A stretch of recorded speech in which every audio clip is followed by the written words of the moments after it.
Сәлеметсіздер ме, менің қадірлі көрермендерім? Менің каналыма қош келдіңіздер. Міне, ораза да ортасынан ауып, аяғына жақындап қалды.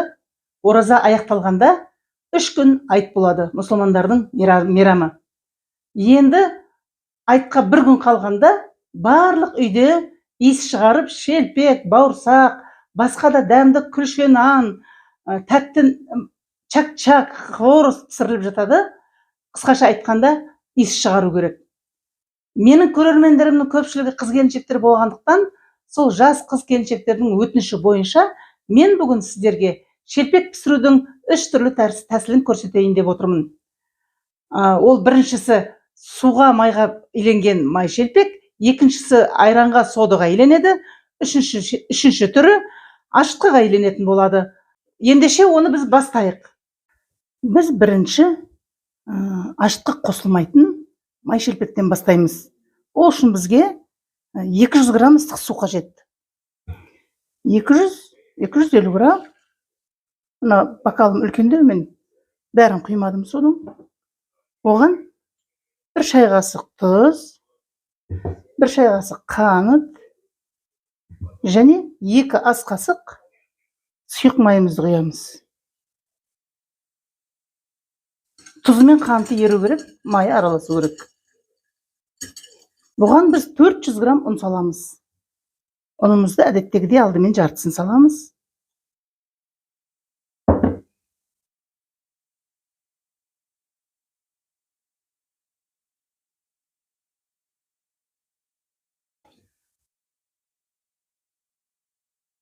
Қалғанын саламыз да, ары қарай жалғастырамыз. Егер венчикпен болмай жатса, онда қолмен илеуге кірісеміз.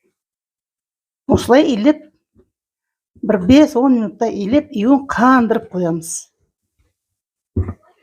Міне, қамырымыз июн қанды, өте біркелкі, бір тегіс қамыр болды. Енді оны пакетке кигіземіз де, бір 10-15 минутқа қойып қоямыз.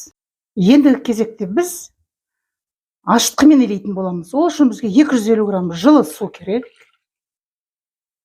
Оған 1 шай қасық тұз, 1 шай қасық қант және 1 шай қасық толы кепкен ашытқы саламыз. Араластырып, қанты мен тұзын ерітіп қоямыз. Дрожжинді араластырып, 1-2 минут күтеміз, дрожж көтерілгенше шамалы. Көтеріле бастағанда қалған заттарын саламыз. Міне, дрожжымыз көтерілгені көрініп тұр. Енді мына жерде 2 шай қасық майонез. Егер майонез болмаса, қаймақ салуға болады. Қосып жібереміз.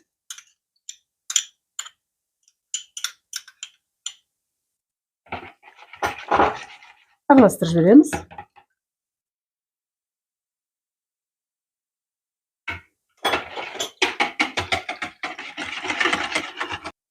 Он 500 грамм.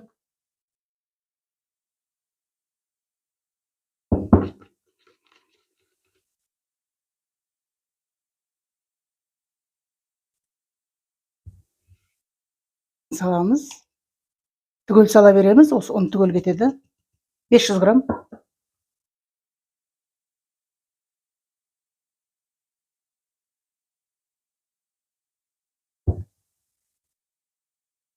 Мен бұл шелпектерді көпшілік қыздардың, келіншектердің сұрау бойынша жасап жатырмын. Алдымызда ораза айт келе жатыр. Соған шелпек пісіретін болса, енді ол болса емес, міндетті түрде шелпек пісіруіміз керек. Әр үйде, әр ошақта түтін шығатын, ол қазақтың баяғыдан келатқан салт дәстүрі. Сондықтан мына шелпекті білмейтін қыздар болса көрсін деп, оның үстіне менен сұрап жатыр, шелпектерді көрсетесіз ба? Қандай шелпектердің түрі бар, қалай пісіреміз деп. Сондықтан осылай бір видеода осы 3 түрлі шелпекті көрсетейін деп шештім. Міне сол шелпектің бір түрі, мына ашытқыға иленген шелпек. Міне, қамырымыз дайын болды. Енді мұның да бетін мешочекпен жауып, жылы жерге қоямыз 40-50 минутқа. Қазір келейін деп атқан қамырымыз, ол сода қосылған қамыр.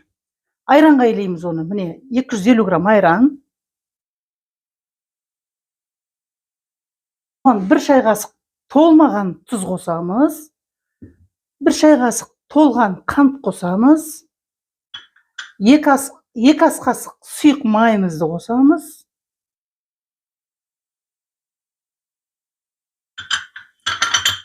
Және бір жұмыртқа қосамыз.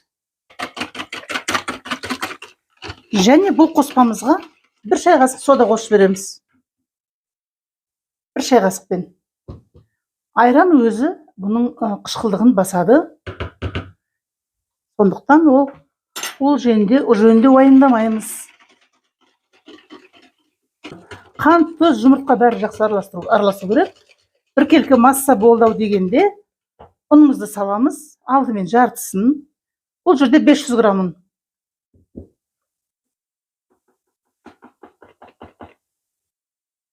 Қалғанымызды салып жібереміз.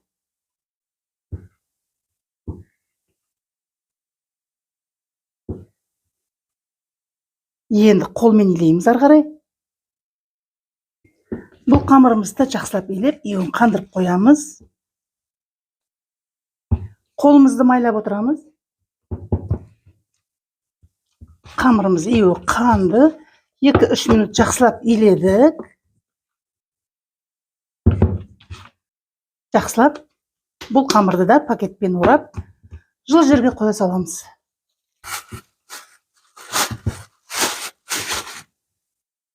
Қамырымыз тұрды 15 минут. Енді ары қарай жалғастырамыз.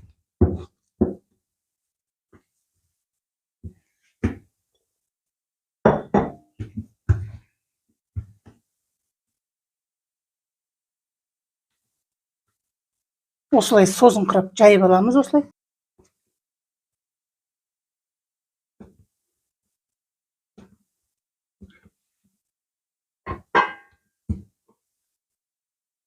Жетіге бөліп аламыз шелпектерімізді. Қалғандарын былай қосып жібереміз. Домалақтап қоямыз алдымен. Шелпектеріміз дөп-дөңгелек әдемі шығу үшін осылай дөңгелектеп аламыз. Домалақ, томпақ етіп аламыз. Ыстық суға илеген едік. Қамырымыз әлі жылы болып тұр.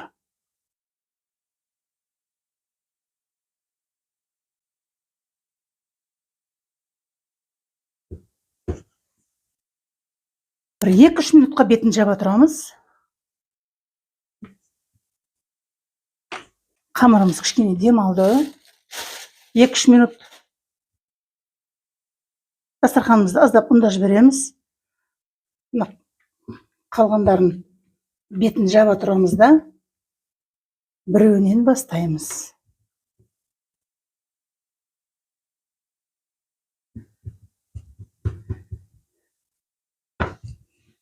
Бірден үлкен қып жаймаймыз, ол ыңғайсыз болады. Жақсы жайылмайды. Сондықтан осылай біртіндеп жайып аламыз.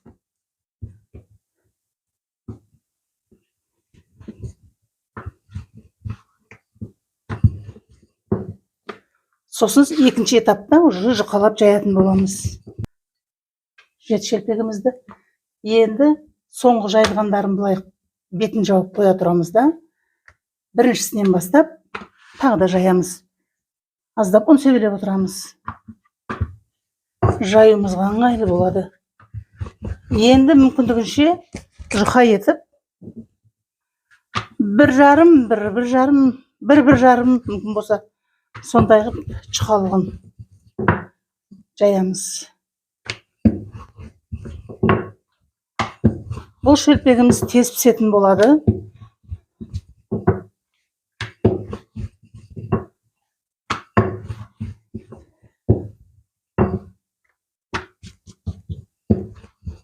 Міне, диаметрі 1,25 сантиметрдей болды.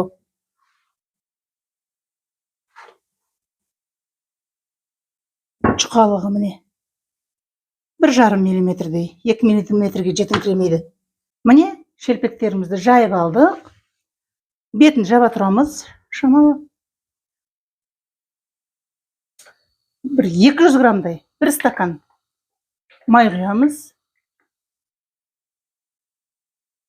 Осы жерде менің звугым өшіп қалыпты, микрофоным. Сондықтан қосымша дыбыс жасап жатырмын. Шелпектерді осылай айналдыра отырып, кәдімгідей санаймыз.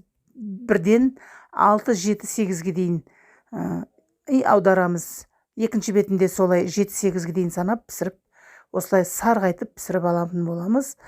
Екінші шелпегімізді саламыз.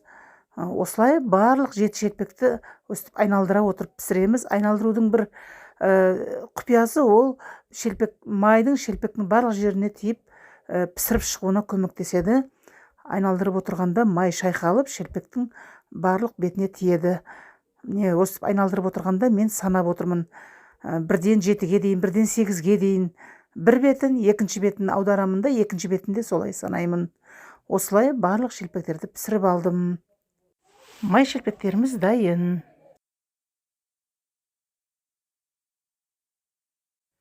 Екінші қамырымыз айранға сода қосып илеген қамыр. Оны да дастарханға кішкене ұнды жайып жібереміз де, осылай ұзынша етіп илеп жібереміз де, оны да 7 бөлікке бөлеміз. Мен 7 бөлікке бөлгенде 9 бөлік болып қалды. Сондықтан бұл жерде 7 емес 9 шелпек жасаймыз. Оның ешқандай артықшылығы болмайды. Апаларымыз айтатын 7 шелпек емес 9 шелпек жасау керек. Себебі ол біріншісі жетелесе, алдыңғысы артын жинап жүреді деген сияқты сондай сөздері болатын. Оны да домалақтағасын бетін жауып қоямыз 1-2 минутқа. Содан кейін алып біртіндеп жая бастаймыз. Сөйтіп барлық шелпектерді жайып дайындап аламыз. Бұл шелпектерімізді де қызып тұрған майға өстіп айналдыра отырып, шелпекті айналдырып отырып, екі жағын қызартыңқырап пісіріп аламыз. Екі түрлі шелпегімізді пісіріп жүргенде біздің қамырымыз ашып, екі есе көтеріліп тұр екен. Бұл да тез піседі. Қамырымызды түсіреміз, әдемі көтерілген. Пісіріп аламыз.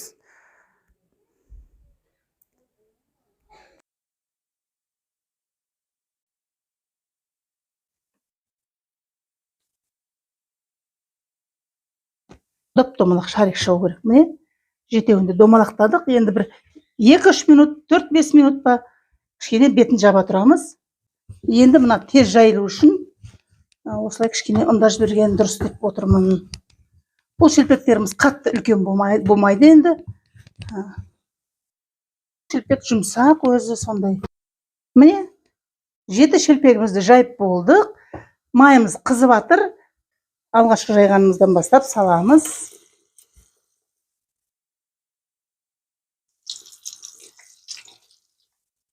Бұл шелпегімізді айналдырып тұрамыз.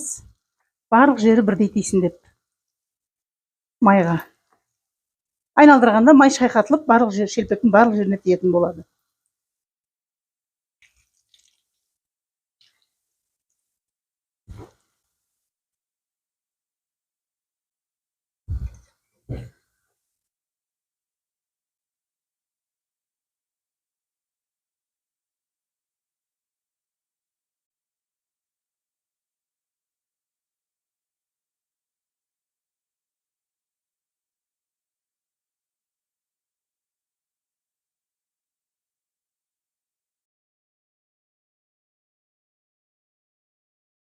Міне, шелпектеріміз дайын болды.